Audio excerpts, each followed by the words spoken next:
Et si jamais tu te demandes, c'est fait par Binge Audio.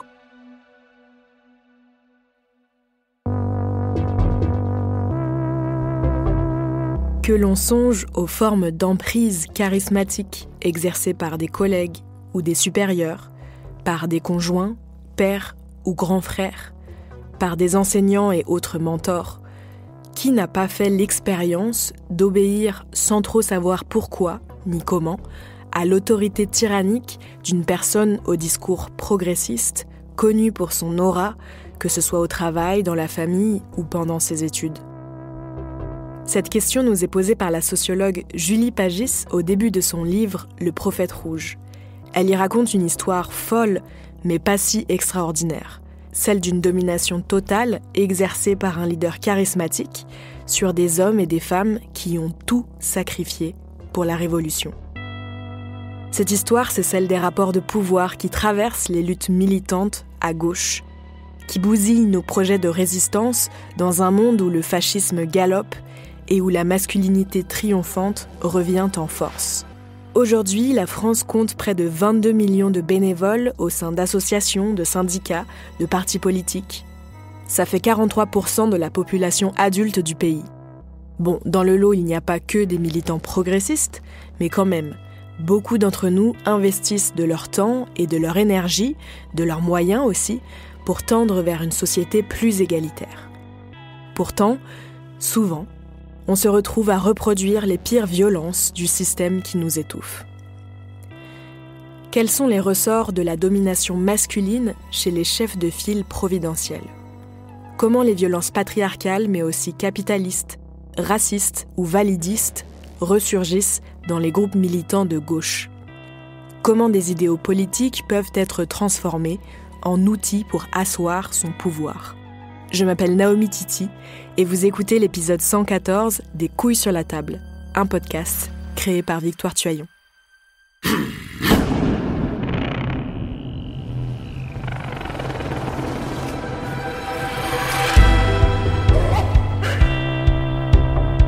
Dans les 2 épisodes qui suivent, on va explorer toutes ces questions qui font mal avec 2 invités. D'abord la sociologue Julie Pagis, que je mentionnais à l'instant, puis l'activiste Sarah Durieux. C'est une discussion un peu spéciale car on l'a enregistrée en public à Marseille lors du festival La Claque Podcast Party en juin 2025. Pour commencer, afin de mieux comprendre ce que les luttes de pouvoir dans les orgas militantes ont à voir avec la performance d'une certaine masculinité, on va remonter aux années 70 pour retracer la descente en emprise d'un groupe maoïste sur lequel Julie Pagis a enquêté pendant 7 ans. Elle est sociologue, socio-historienne et politiste au Centre national de la recherche scientifique, le CNRS. Sa spécialité de recherche, c'est les trajectoires des 68 arts. Elle en a tiré plusieurs ouvrages et au moment où elle commençait à se lasser un petit peu, on lui a rapporté cette fascinante histoire de Fernando, un ouvrier espagnol qui, en 1971, a monté un groupe révolutionnaire en France. Pendant 10 ans, cet homme a tissé une toile pour mettre les membres de ce groupe sous sa coupe jusqu'à devenir tout puissant et tomber dans le pire des violences psychologiques et sexistes. Julie Pagis a remonté la piste de cette histoire et de ce Fernando pour éclairer les ressorts du pouvoir charismatique qu'il a exercé. Et elle raconte ça dans ce livre magistral publié en 2024 aux éditions La Découverte. Le prophète rouge, enquête sur la révolution, le charisme et la domination.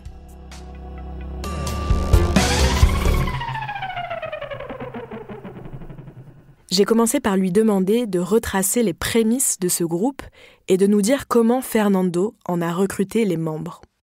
Alors, en fait, l'histoire commence en 1971. Fernando va réunir autour de lui une dizaine de couples.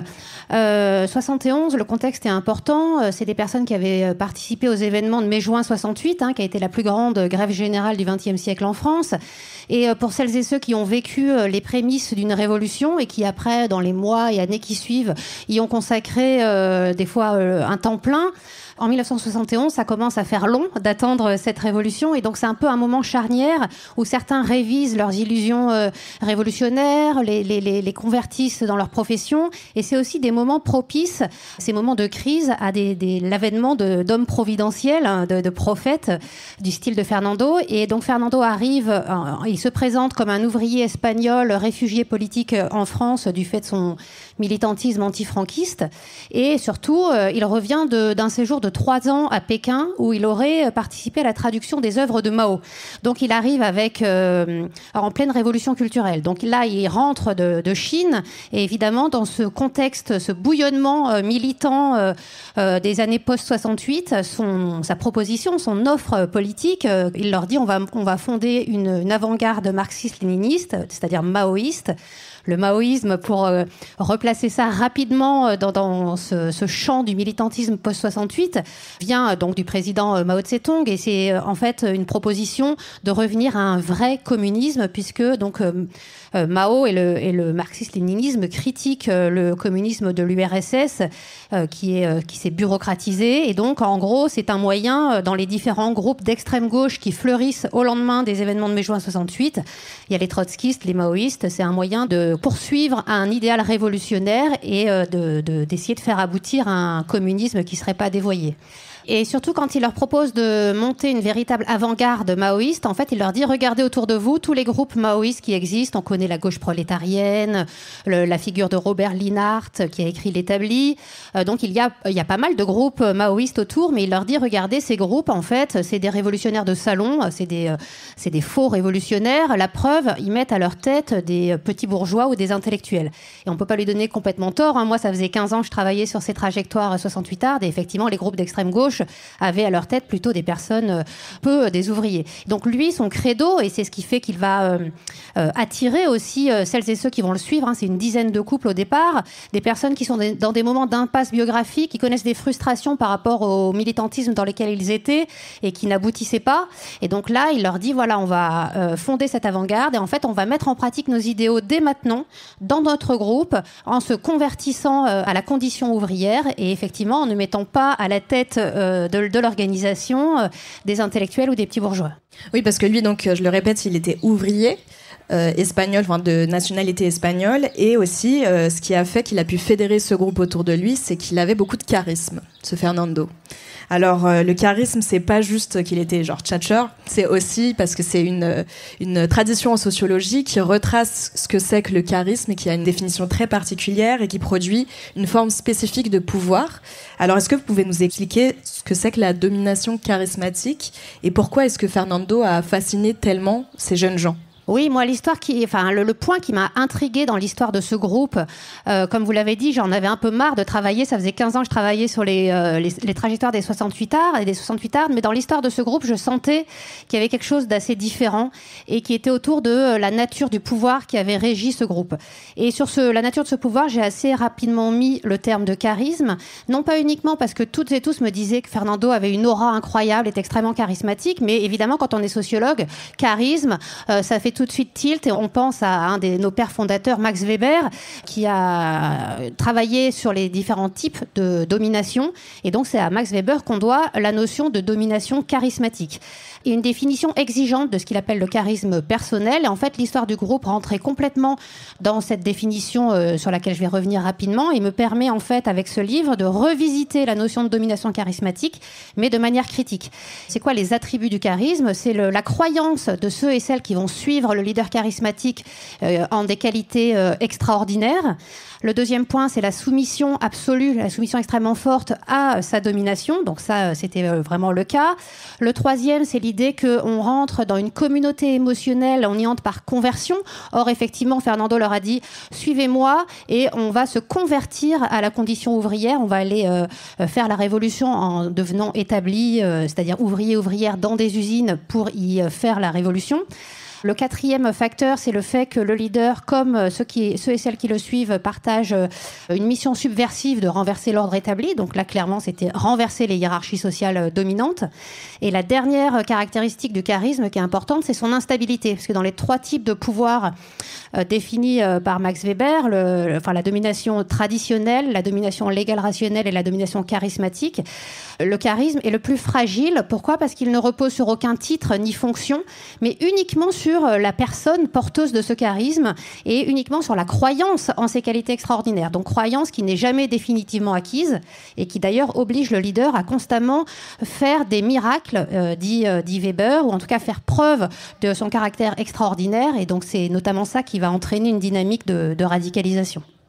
Il y a aussi quand même une dimension assez corporelle qui est liée à comment il était avec les gens, quel rapport il entretenait avec les gens, l'aura qu'il avait dans une pièce, dans des conversations, le fait que tout le monde l'écoutait comme si sa parole était parole d'évangile.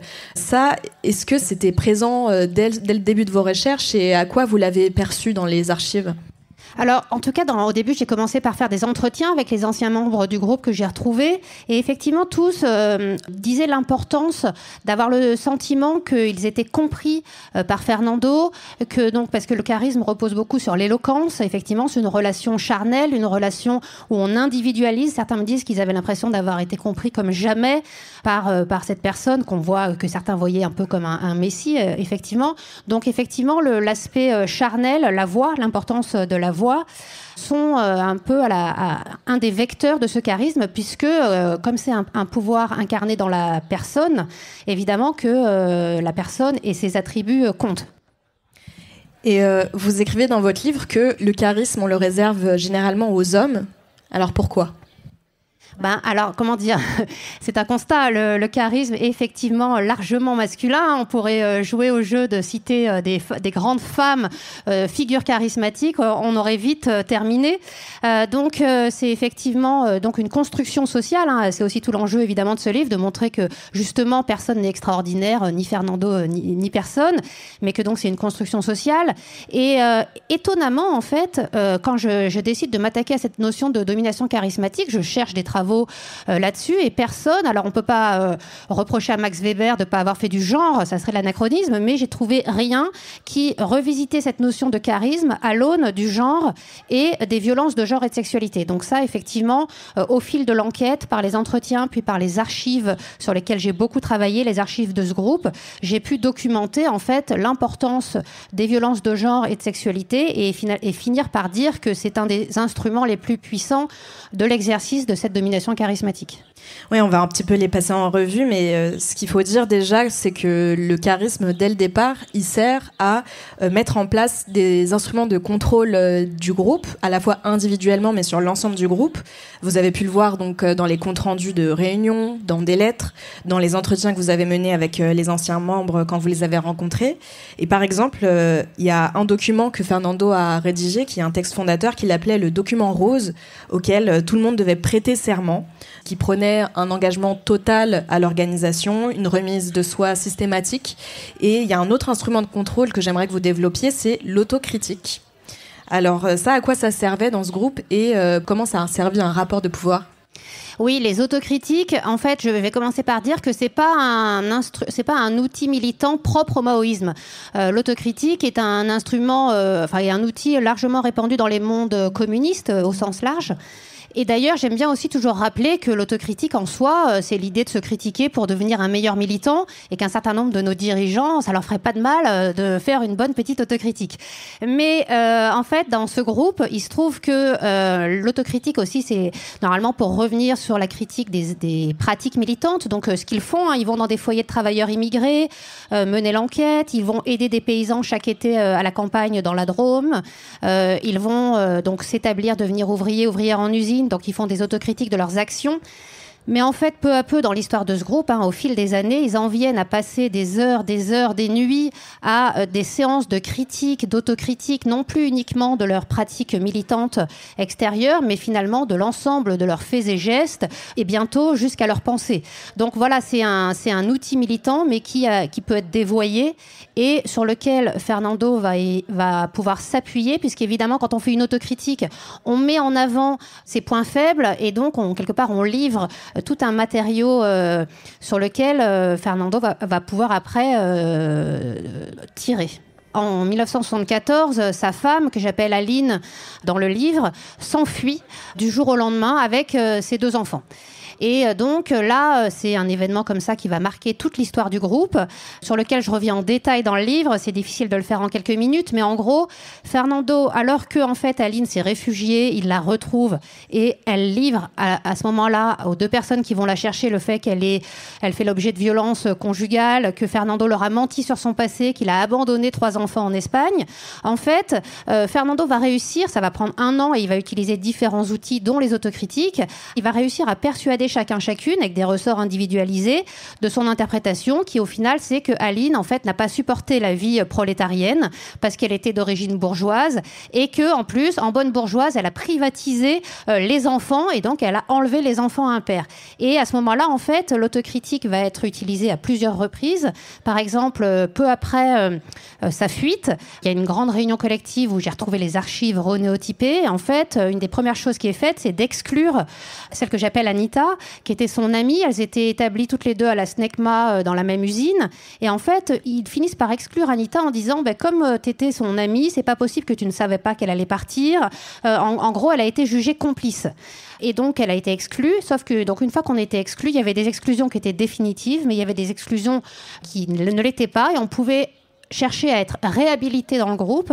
Et pour être réhabilité, il fallait notamment faire son autocritique. Et donc, en fait, là, il y a les brouillons des autocritiques d'Anita à l'automne 74. Puis après, elle doit faire son autocritique devant les ouvriers pour expliquer qu'elle était à l'origine de la fuite d'Aline. Et en fait, à force de ces autocritiques, en plus, c'est ça qui est assez fascinant et vertigineux, c'est que les uns et les autres peuvent en venir à se persuader eux-mêmes qu'ils avaient peut-être une petite part de culpabilité dans cette histoire.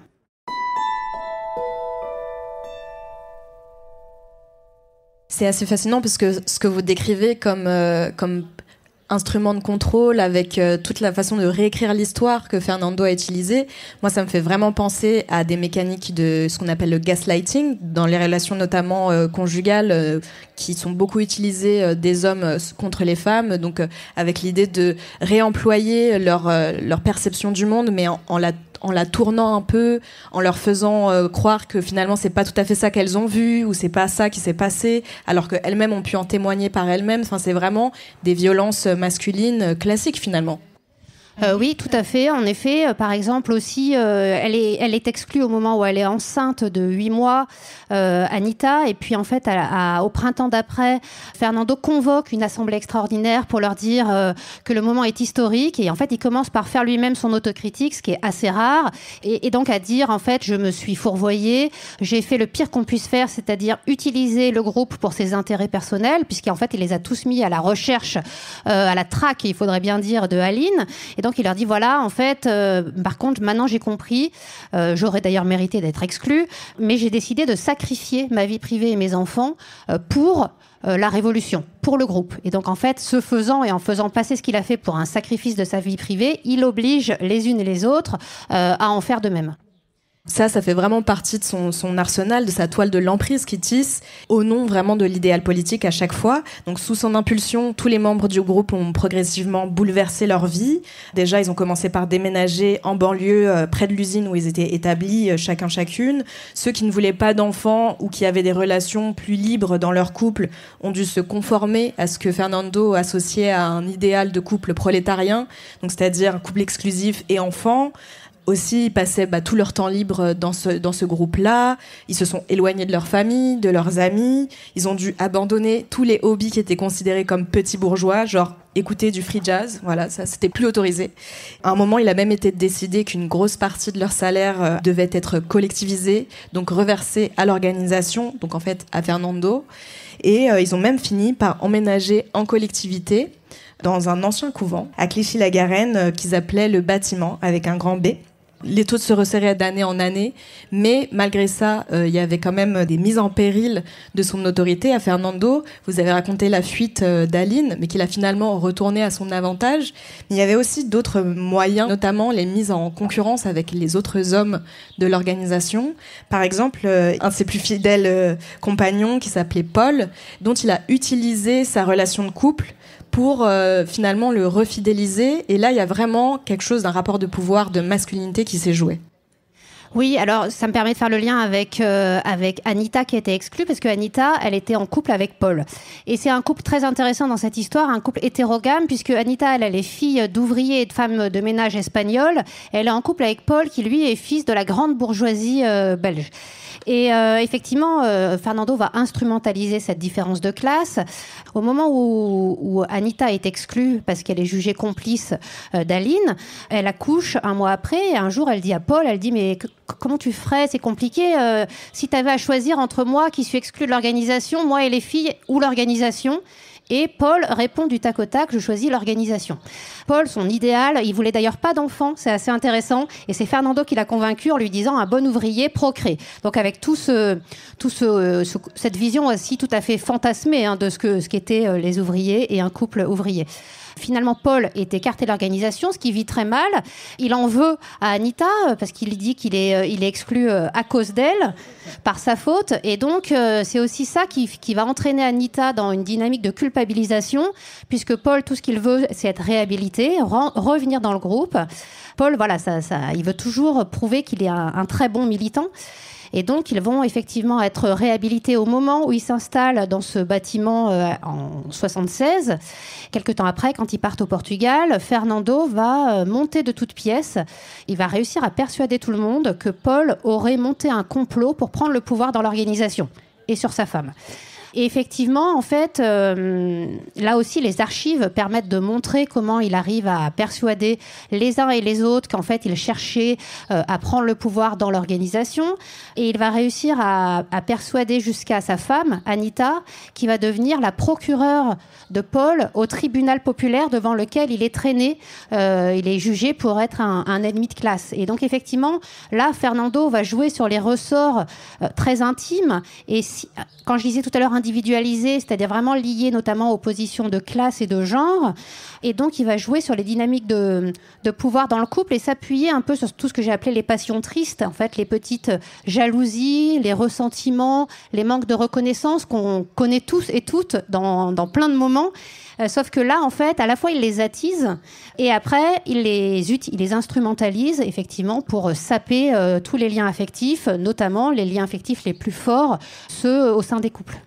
Et ce qui est intéressant, c'est que dans la manière dont finalement il interfère dans les couples des militants du groupe, c'est que les réactions des hommes et des femmes sont très différentes, notamment parce que souvent dans ce fameux dilemme de est-ce que tu choisirais plutôt l'organisation que moi et les enfants, les hommes disent plus facilement l'organisation et les femmes hésitent plus. Tout à fait, ce que j'ai pu constater grâce aux archives, parce que là les entretiens sont quand même très silencieux sur le fonctionnement, notamment quand ça devient effectivement une forme d'emprise. Ce que je vois, c'est que les hommes rentraient beaucoup plus dans ce jeu des joutes oratoires dans lesquelles Fernando les enjoignait d'entrer, avec ces outils du marxisme-léninisme, de la critique, l'autocritique, pour devenir meilleur, la lutte entre les deux lignes, pour savoir si on n'est pas tombé du côté bourgeois et qu'on est bien du côté prolétaire. Donc tous ces outils-là, toutes et tous devaient s'y livrer, mais effectivement, les femmes ne se sont pas soumises à sa domination charismatique de la même manière. Effectivement, je vois dans les archives qu'elles ont davantage mis en œuvre des pratiques de résistance, de contournement, pour lesquelles elles pouvaient être critiquées. Par exemple, celle que j'appelle Christine, qui est à l'origine de toute cette histoire, puisqu'elle m'a écrit en 2015, elle est critiquée de pas assez critiquer. Et d'ailleurs, c'est aussi pour ça que les couples sont perçus par Fernando comme un obstacle. Quelque part, il ne le dit pas comme étant à son emprise totale, évidemment. Pour lui, il les théorise comme un obstacle à la révolution, puisqu'il peut y avoir des compromis et donc des compromissions au sens où on va moins critiquer son conjoint, alors que vraiment l'outil de la critique est indispensable pour devenir meilleur et ne pas se satisfaire d'un confort petit bourgeois, etc.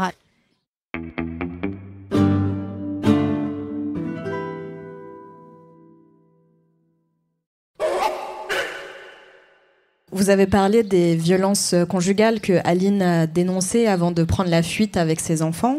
Ça, c'est quelque chose que Fernando a reproduit après avec sa nouvelle compagne qui s'appelle Maria. Et ces violences-là, elles se mêlaient finalement avec la façon dont il soumettait le groupe. Comment ça marchait exactement, l'interconnexion entre les violences sur le groupe et les violences conjugales ? Ça, c'est une question importante que j'ai mis longtemps à réussir à théoriser. C'est que j'ai su assez tôt dans l'enquête qu'il était auteur de violences conjugales. Mais moi, je voulais travailler sur le charisme, sur l'histoire de ce groupe. Et comme il n'a pas du tout couché avec l'ensemble des femmes du groupe, on est un pôle très orthodoxe, c'est pas la libération sexuelle, je savais pas trop comment l'articuler. Une fois qu'Aline s'est enfuie, ils partent au Portugal suite à la révolution des œillets, faire une enquête, et Fernando va rester au Portugal et va prendre d'ailleurs le pouvoir dans une petite organisation maoïste portugaise dont il va exclure le chef et ravir la femme. Donc c'est cette Maria. Et il va la ramener au bâtiment en France l'été 76 et leur dire « Maria est malade, il faut procéder à un processus de rectification ». Et donc là, il y a un processus très nébuleux parce qu'il y a peu d'archives et personne ne comprend, même ceux qui ont participé plusieurs jours et plusieurs nuits à essayer de faire avouer à Maria quelque chose dont ils ne savent pas ce qu'il faut lui faire avouer. Elle n'avoue rien. En fait, ce que Fernando reprochait à Maria, c'était d'avoir revu son ex. Donc en fait, c'est une forme de jalousie, mais qu'évidemment, qu'il faut traduire en termes sociologiques et de pouvoir. Et en fait, il fait une démonstration de domination sur Maria en public. Donc c'est vraiment un peu une cérémonie de dégradation dans laquelle il participe à asseoir son pouvoir en dominant sa femme en public. Donc ça, ça va très loin, ça va jusqu'à des moments où les enfants des couples ne sont plus autorisés à passer du temps avec leur mère parce que finalement, le fait d'accaparer le temps des militants, c'est anti-prolétarien, ça va contre l'idéal de révolution. Donc il y a vraiment des formes très graves d'emprise et de manipulation qui se déroulent. Mais à un moment, ça se délie. Et on arrive à la fin, la dernière phase de la vie de ce groupe que j'aimerais que vous développiez un peu, celle de la sortie de l'emprise de Fernando, ce qu'on appelle donc la déprise. Comment est-ce qu'ils ont fait pour sortir de cette domination charismatique ? Alors, juste avant de venir à ça, sur la crèche, une petite précision, parce que c'est un truc très important. Ils mettent en place une crèche qui va devenir une crèche prolétarienne. Et effectivement, à un moment, si elle est radicalisée et qu'ils décident de couper les enfants des parents, et notamment des mères, c'est parce qu'ils observent les enfants et ils trouvent que les enfants ont progressé, qu'ils deviennent moins individualistes. Mais il y a des archives comme ça où ils disent qu'il reste quand même des petits exploiteurs. Et donc, en fait, le lien mère-enfant est jugé un lien participant à la reproduction de l'ordre bourgeois. Et c'est dans ce sens-là un peu l'idée de fabriquer des hommes et des femmes nouvelles qu'ils les coupent. Effectivement, Christine notamment essaye de s'opposer à ça. Par exemple, elle dit « mais la nuit, pourquoi tu veux nous les enlever la nuit puisque la nuit ils dorment, on ne va pas les endoctriner ». Et on lui répond que ses arguments politiques sont bas. Et donc voilà, il y a toujours des stratégies rhétoriques pour pouvoir s'en sortir. Mais donc pour en venir à la question de la déprise, donc effectivement le groupe existe pendant 10 ans, de 71 à 81. En 81, Fernando leur rend leur liberté, ce que je trouvais aussi assez énigmatique. Mais les dernières années, en fait, avec Maria, ils partent s'installer en Espagne, où ils fondent aussi un petit groupe, et ils montent une librairie maoïste. Mais finalement, Fernando ne revient très rarement. Et donc là, l'étau se dessert un peu, ce qui fait que dans les 2 dernières années, finalement, ils arrivent à mettre enfin, j'ai envie de dire, en place leurs idéaux militants. Donc là, ils hébergent des familles immigrées, ils font de l'alphabétisation. Il y a donc toute une vie collective qui réussit à émerger un peu. Mais néanmoins, en fait, la déprise se fait pas, même quand Fernando leur rend leur liberté en 81, ça se fait ni du jour au lendemain, ça peut mettre des mois, des années, voire certains étaient jusqu'au moment de l'enquête. Jusqu'à aujourd'hui, effectivement, sous emprise. Ce qui est intéressant sur la déprise, parce que c'est compliqué, chacun a des voies de déprise particulières, mais là aussi, en termes de genre, je me suis rendu compte que, et ça m'a étonné au début, que les femmes ont eu moins de mal à se déprendre que les hommes. Et donc là, j'avance 2 hypothèses liées à la socialisation de genre. C'est que, effectivement, on en a déjà évoqué une, le fait qu'elles se sont pas soumises de la même manière aux attentes de Fernando dans le fonctionnement du groupe. Quelque part, ça les a protégées aussi.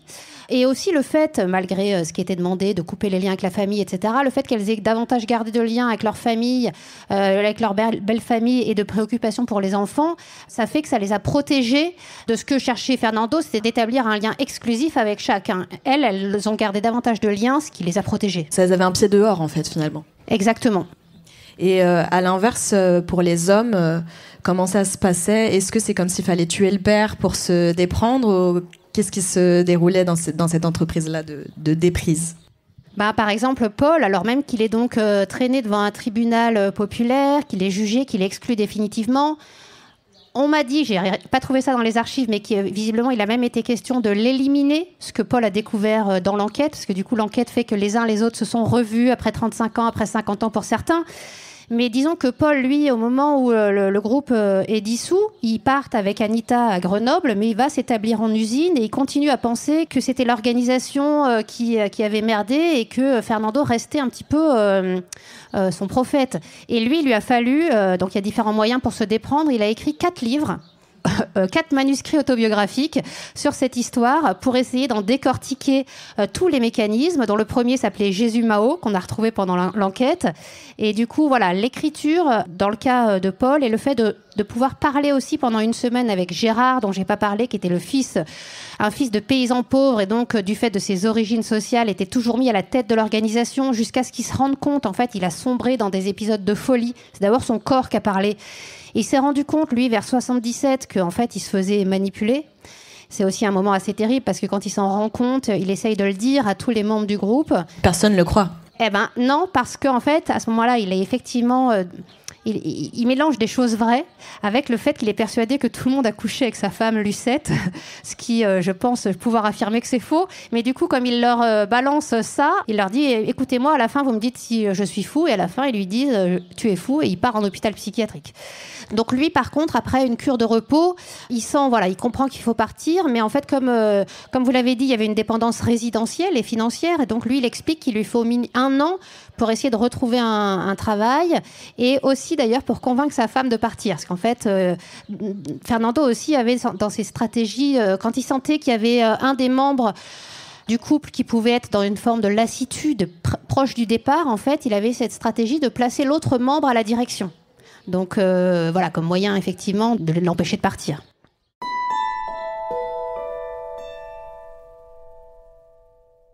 Ce qui est intéressant dans votre enquête, c'est que vous aussi, vous avez dû vous sortir de l'emprise charismatique de Fernando, parce que ça a été une enquête particulière à mener. Est-ce que vous voulez bien nous raconter un petit peu ? Oui, alors en fait, je n'ai pas parlé jusque-là du fait que moi, j'ai mené une enquête historienne, qui est devenue une enquête quasiment policière, pour essayer de comprendre qui était cet homme-là. Effectivement, je me suis un peu... je suis tombée dans une espèce de fascination qui est toujours un mélange de choses positives et de choses négatives, mais je voulais comprendre, et donc je suis allée chercher dans les archives des RG en France, au Portugal, en Espagne. Je suis allée enquêter dans le village où il a grandi. J'ai retrouvé les actes civils de toute sa famille, et au bout d'un moment, donc j'ai pu, grâce à cette enquête, démontrer qu'il avait inventé son passé antifranquiste. Donc à minima, c'était un imposteur. Et j'en suis venue à me demander si c'était pas un espion. Donc ça, je vous renvoie au chapitre 8. Mais disons que moi, au bout d'un moment, je me suis dit, mais bon sang, dans mon bureau, il y avait des photos de Fernando, il y avait son tableau généalogique. Je me suis dit, mais je suis en train de tomber dans l'écueil contre lequel on essaie de prémunir nos étudiants, de dire attention, le charisme, c'est pas des attributs individuels, personnels de la personne qui serait extraordinaire. Et j'étais en train de tomber là-dedans. J'avais l'impression que j'allais trouver dans son passé les clés du mystère et du charisme. Jusqu'à ce que donc j'ai eu un espèce d'électrochoc quand j'ai plongé dans les archives. En fait, j'en ai pas parlé, mais ils avaient des carnets de réunion dans lesquels ils notaient intégralement ce que chacun et chacune disait en réunion, mot pour mot, avec, donc j'ai les dates, les présents, les initiales de chacun. Et en fait, en plongeant dans ces carnets, je me suis pris en pleine face le niveau de violence, et notamment des violences de genre et de sexualité qui étaient constitutives de ce milieu. Et donc, je pense que ça a participé à ma déprise.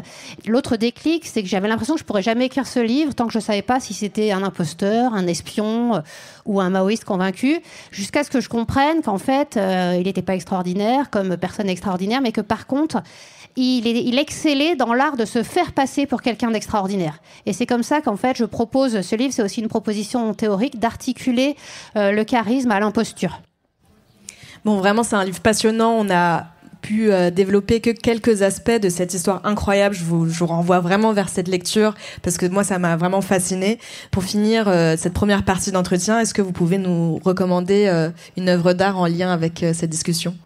Je me suis longtemps creusé la tête et je me suis rappelé cette énorme araignée de Louise Bourgeois qui est à plusieurs endroits. Moi, je l'ai vue la première fois au musée Guggenheim à Bilbao. Donc voilà, il y a aussi un lien avec l'Espagne. Et voilà, cette araignée, il me semble que ça fait un lien assez direct avec cette toile de l'emprise qui est tissée peu à peu et dont je retrace dans les 6 premiers chapitres du livre le tissage de ces fils. Merci beaucoup Julie Pagis. Merci.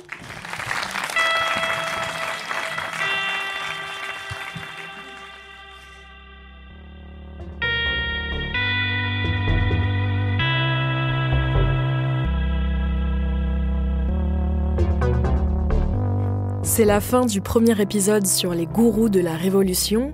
L'histoire que Julie Pagis nous a racontée, c'est un exemple extrême des mécaniques d'écrasement qui peuvent traverser les groupes militants de gauche. L'activiste Sarah Durieux a témoigné de toutes ces nuances de rapports de pouvoir et de plein d'autres encore au cours de ses nombreuses expériences militantes. Des dynamiques qui ne concernent pas uniquement des hommes d'ailleurs. Elle sera mon invitée pour le 2e entretien sur le sujet. Avec elle, on va explorer comment faire pour arrêter de s'abîmer dans ces groupes, pour arrêter de militer à tout prix. Ça, c'est le titre de son essai paru début 2025 aux éditions Hors d'Atteinte. Dans ce livre, elle donne plein de pistes concrètes qu'elle va développer dans notre prochain entretien et vous retrouverez aussi Julie Pagis à ses côtés en fin d'épisode pour un moment d'échange entre elle et avec le public du festival La Claque Podcast Party. Les couilles sur la table, c'est un podcast créé par Victoire Tuaillon et produit par Binge Audio. Moi, je m'appelle Naomi Titi, j'ai préparé, mené et monté cet entretien. Prise de son, Sébastien Gély. Réalisation et mixage, Paul Berthiaud. Production et édition, Marie Foulon. Rédaction en chef, Thomas Rozek. Merci pour votre écoute. Si cet épisode vous a plu, vous pouvez déjà le partager à toutes les personnes à qui vous avez pensé en l'écoutant. Et nous, on se retrouve dès le prochain épisode pour la 2e partie de ce plateau sur les gourous de la Révolution. À très vite.